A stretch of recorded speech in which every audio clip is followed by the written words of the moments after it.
Ayo from For Honor, and I'm a game designer on the game mode and PvP aspect of the game.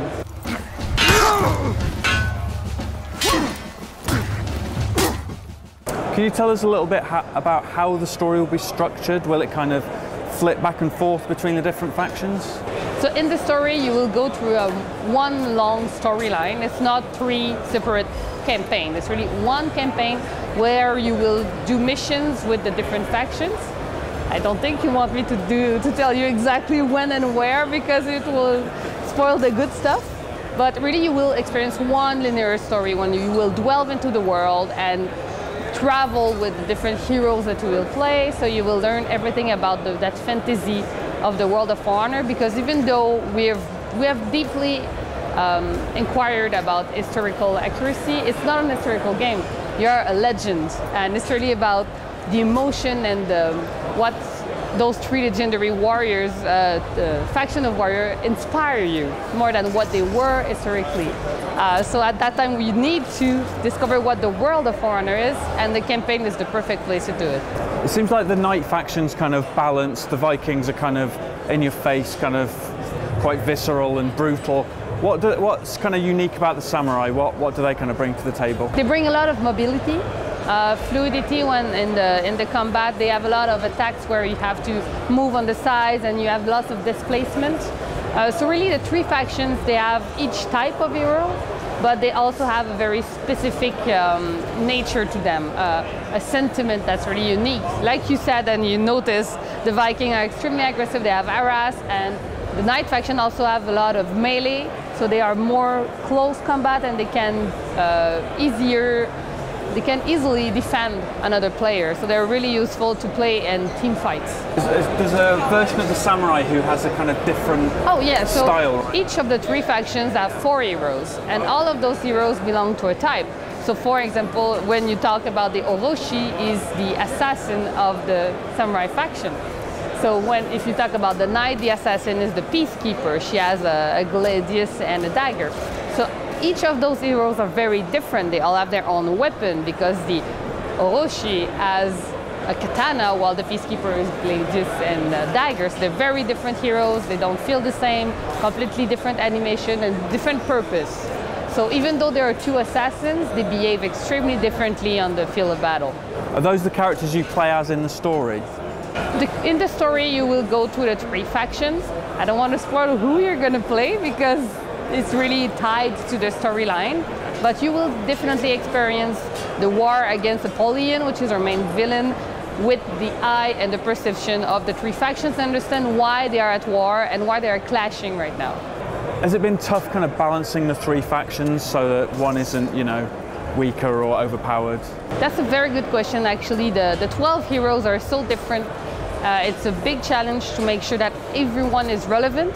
Our main focus is that they also serve different play styles. Depending on what you like to play or what you feel to play right now, you have an option for you. So openness was really one of our key elements. There's no magic for it. It's just really listening to the player, looking what they're doing. We have a great system to pull off data. So every move is actually recorded and we have access to it. And for me personally, I balance the modes. So everything that the player do, every matches, every victory, every defeat is recorded, and I can see why and how, and it really, really helps us balancing the game. So the balancing of the game is a little bit in the player's hands because we need them to make sure that it's going to feel great for everyone. Do you know what the inspiration for the game was? What kind of games influenced it? There's lots of influence for us as well in the game industry, but also movies, music, and a story also. But the genesis of the game is our creative director, Jade, was taking classes in German longsword. And he came back from one of his classes one day and just felt, boy, it would be great to have those stances, because there's a big emphasis on stances in German longsword, to have them mapped on a controller. So he developed that idea and pitched it to a great team of programmers we have at Ubisoft that's called the Fox team. These are some of our elite programmers, and they just started doing prototyping and created For Honor a few years later. It's kind of a fairy tale a little bit, to be honest. The team is so passionate, it's great to work on it. Do you have any support for local multiplayer at all in this? Yeah, we have split screen. in the game on consoles, so you can play with your friends locally, of course. And you can also play PvE, all of the modes, you can play them against AI, multiple level of difficulty of AIs. And I can tell you, I've been working for years on that game and I'm pretty good, but the highest difficulty kicks my ass every time. So it's great because you can learn what would be the perfect warden by playing against those AIs. What does the highest difficulty change that makes it harder?